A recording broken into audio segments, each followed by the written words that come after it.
Good morning, everybody. Good morning. Good morning. Today is Tuesday, which is like my Monday because I was off yesterday.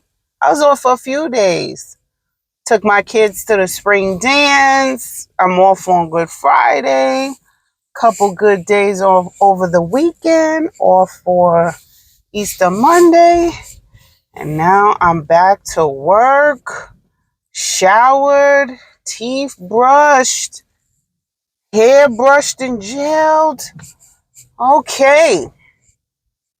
Put on a little eye makeup, but y'all can't see. It's a little thing. Feeling good, feeling good. Mental health check-in. Could be better. Could be better. Had a little burnout session on Sunday.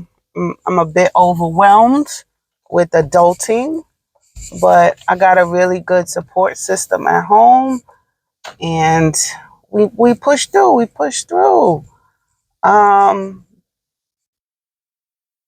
Good, exciting news. Next school year is gonna be a lot easier for us as far as the kids go. It's gonna be less of a back and forth, pick up one place, drop one place, da da da. That's gonna be a lot easier. Um, So yeah, looking good. Everything is falling into place. Um, I have nothing to complain about. Let's just say that. So I live in America, so we pronounce it Dolly, right? Dalai Lama. I have watched other news casters in India and Tibet where they did it in English, and they said Dala. They said it somewhere different, but I'm in America, so I'm gonna say Dalai Lama. Ciao. A little backstory.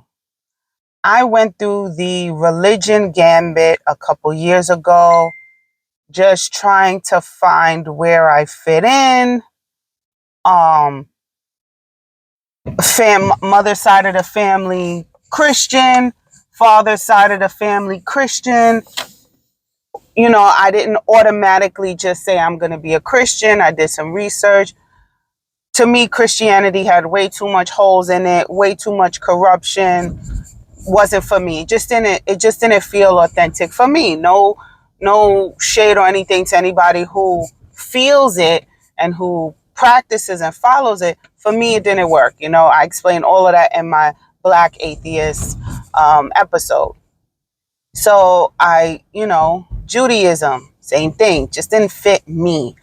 Um, and one of them was Buddhism. Buddhism, I really liked. I followed, you know, um, organizations for Black American Buddhists. I really liked it. I liked the peace and tranquility and finding your center and all of these things that I was looking for.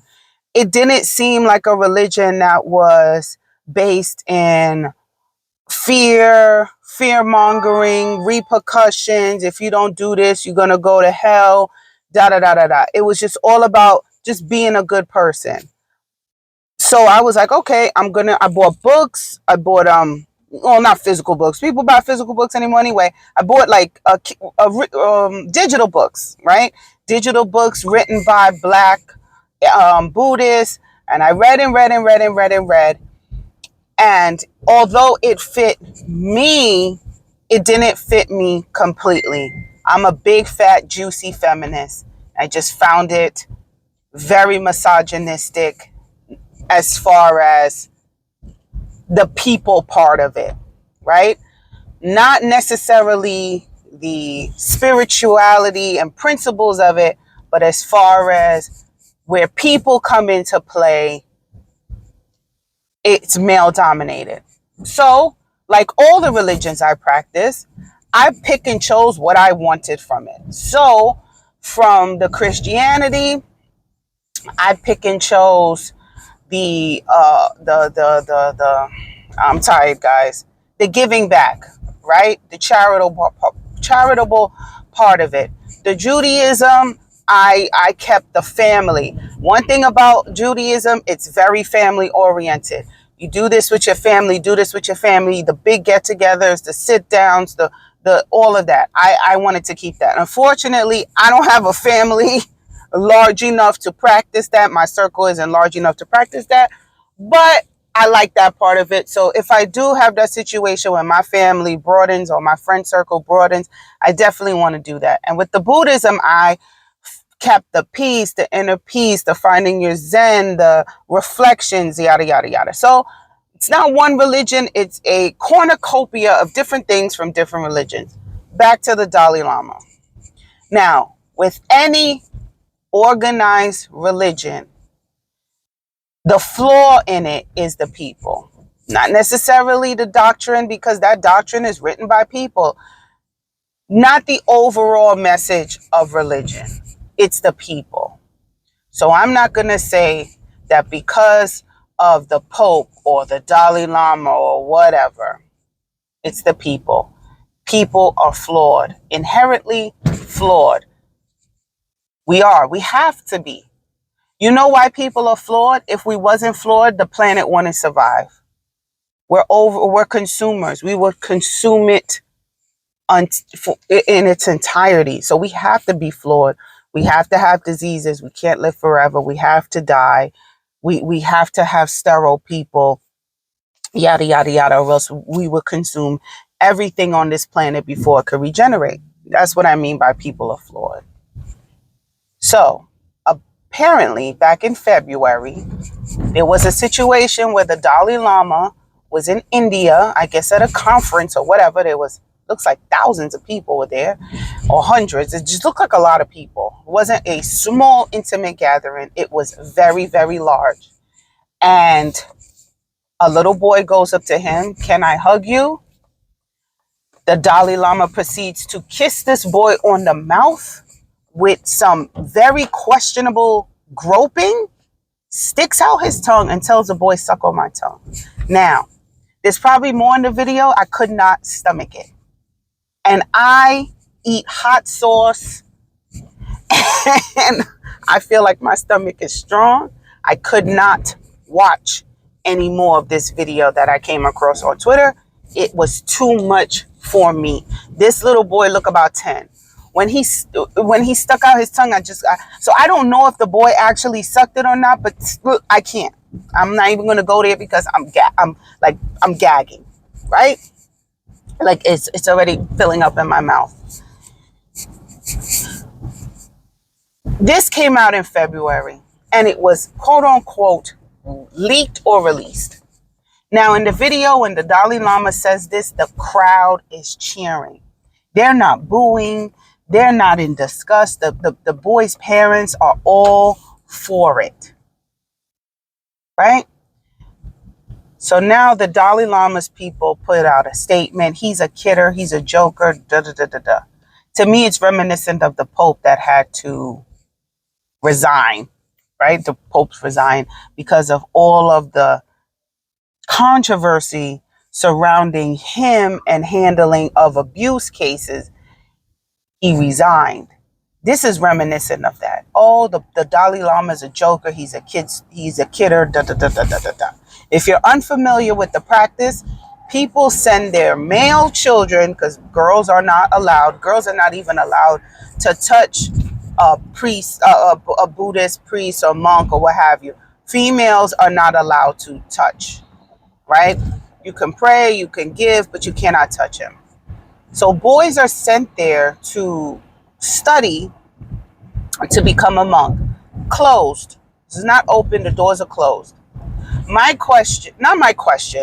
curiosity is, he did this shit out in the open, in the public, so casual, so free, so carefree. What the fuck is happening behind those closed doors? And I could imagine. But then also I'm watching bloggers and people talk about it like he should be investigated and da da da da da. And I'm writing, no, he will not be, because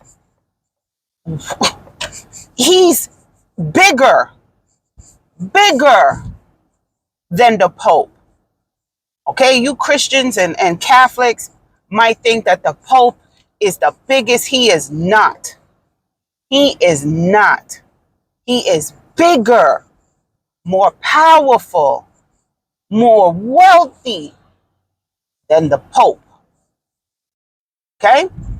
This is the motherfucking Dalai Lama. He is a deity. He is a god. The Pope is a representation, right? Because I don't think Catholics directly are not allowed to speak to God, right? They have to speak to the saints. And then the saints speak to God. Dalai Lama, for lack of a better term, is a deity. He's transcendent. He is beyond human form. When he said, stick out my tongue, those he could do no wrong. He is not a person. Nothing is going to happen to him. But he is human. I know that. And humans are flawed.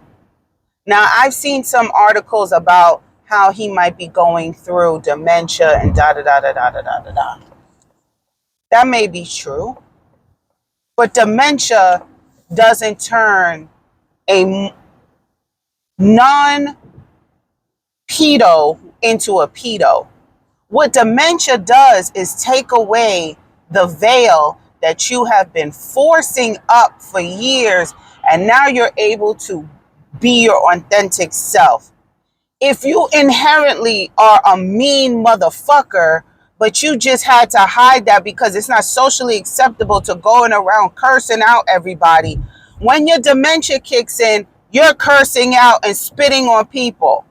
Just like all of those home health aides who had to deal with those racist ass clients who they didn't know because it's not acceptable. Well, back then it wasn't acceptable walking around spewing hate speech. But the minute your dementia kicks in, you're spitting at your black home health aide and calling her a nigger and telling her to go back to her country and saying she's looking like a monkey. Go look up the videos on YouTube. It's there.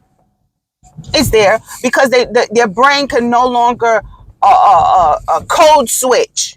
They don't have that anymore, right? And there's also people who've been sweet and beautiful and good people, and when they hit when the dementia hits, they're still sweet and beautiful and caring because that's innate.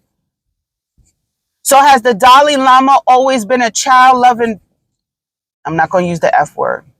A child loving homosexual who has been sexually deprived the majority, if not his whole life, because I don't think so. I didn't do that much studying, but they don't have sex.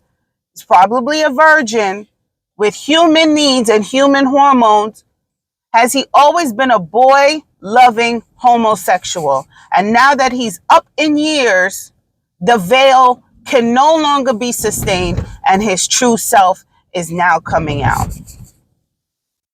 And these people, through no fault of their own, blindly follow, like most people in religions do. They blindly follow because they have to. Nothing is going to happen to the Dalai Lama. He put out an apology, and that's good enough for y'all motherfuckers. Oh, he was just kidding.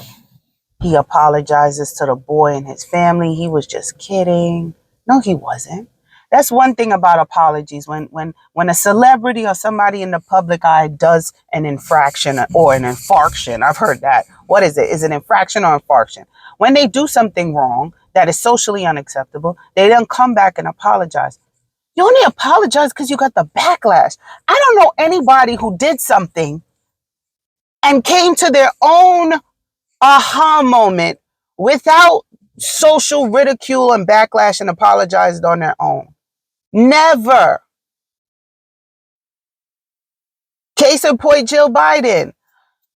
Her team put out a statement, just like the Dalai Lama's team put out a statement apologizing.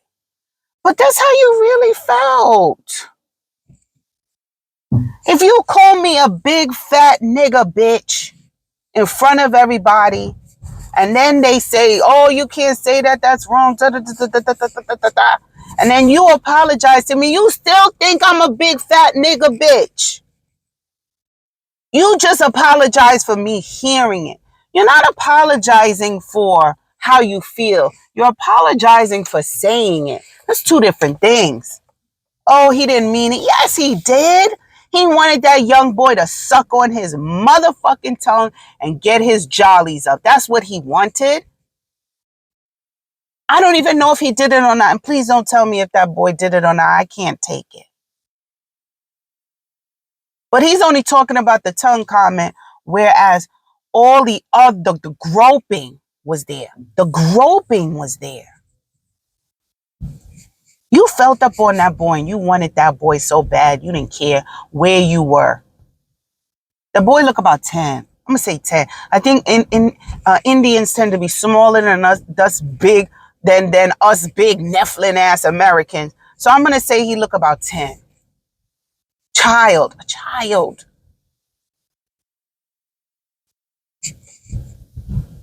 Now, I've been called many a things, but there's a part of me that says, should I let up? Because I'm of the mindset, I'm sorry, babies, you're not sleeping at nobody's house. You're not having no day parties at anybody's house where I leave, like a kid's birthday party where I'm not there or somebody is there. You're not alone with any adult that is not my mother or my sister-in-law or whatever. And even that is a little to me. Not my mother, because I know my mother. I didn't grow up with my in-laws. So a part of me had to release that and have faith and understanding that my children are safe with them. And as far as I know, there's been no incidents. But because of this, and I'm not saying that the people that are in my circle are capable of doing that to my children, but that's just the world. Now, if my children have a sleepover and parents come, I know their children will be safe because I know me, but I don't know you. And actually, it's okay if you decline. I don't think I'll even ever host any sleepovers just because I don't want to put a parent in a situation like I would be in to have to decline. It makes it feel uncomfortable. But even doctor's visits, when my kids get older, I'm going to be in the room with them when they're examined. But even then, if you have a male gynecologist, which I had a male gynecologist 100 years ago, his female nurse was in there. You know, she was like, oh, she'll be accompanying us, and then she would do the charting. But I know why she was there. She was there for my safety, and she was there for the doctor's safety. The doctor's safety, too. Safe from having false allegations against him. Right? So the nurse was there. She would hand him stuff. Oh, my assistant will be here, yada, yada, yada. For their own protection, because this is the world. This is where we are right now, where situations like this just reinforce how you feel and how protective you have to be. And when you think about letting up and you think about releasing the shackles of your parenting and you protecting your children, a story like this comes out and now you're tightening the reins again. Because can you avoid a situation where this happens? No. Me and my husband both work. My children are in the care alone of multiple adults, because that's just the way it is.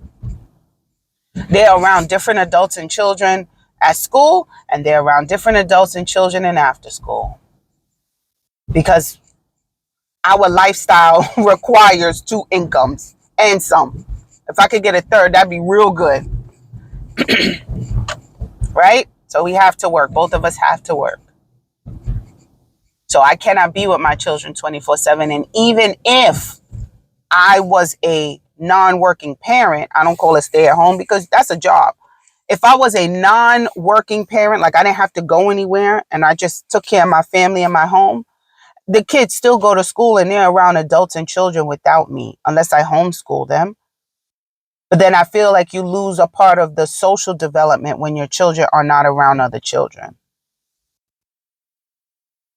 So you just have to, what they say, let go and let God and hope for the best. You send your children out into the world and you hope you get them back the way you let them out. They left my home untraumatized. I hope they come back untraumatized. Anyway, I say this to say, I say this a lot every time, like, there's a situation with a Christian preacher or a thieving ass pastor or whatever. Like, this is why I don't go to church. Same thing with the Buddhists. This is why I cannot subscribe to a religion where people are involved because people are flawed. And this is why I consider myself an atheist, because I don't want to follow a religion that has been documented by humans. So I follow my own feelings, my own, my woman's intuition, my feelings, the wind, the sun on my face, the people around me, the love I feel. That's what I subscribe to. That's just what has worked for me and what saves me a lot of pain. Because I know right now there are a lot of Buddhists out there who are sad, disheartened, heartbroken, because I would be. I would be. If I really, really went into Buddhism, I would be broken right now because of this came out. And they tried to hide it. They tried to hide it because this happened in February, mid-February. And it says that the footage was leaked. So the powers that be knew it was fucked up, knew it, and tried to hide it. And what else are they hiding? How many other parents sent their boys there? How many of these boys have had situations that they oops, that they have not talked about, and who 99.99999% will never talk about it? Or how about the boys who grow up to be men who have no idea what happened to them might have been abused? I think I've been in many situations that were inappropriate. I just didn't know it or didn't realize it was like borderline gross. I have memories of high school um teachers, not to me because I was kind of nerdy and frumpy, but who now that I look back on it, we're having inappropriate conversations with students, asking them about their boyfriends, asking them about their sex life. I'm looking back at it almost 40, like that shit was wrong. Didn't know it was wrong when I was 16, 15, 17. Just thought, oh, we're cool. We have this done relationship with this teacher where we could talk and shoot the shit. I'm not here to preach to you, make you feel bad, proselytize you, nothing like that. Do what is best for you. But just my advice, people are flawed. And although this person, this Dalai Lama person, because Dalai Lama is just a title, this is a person who was born and had a name.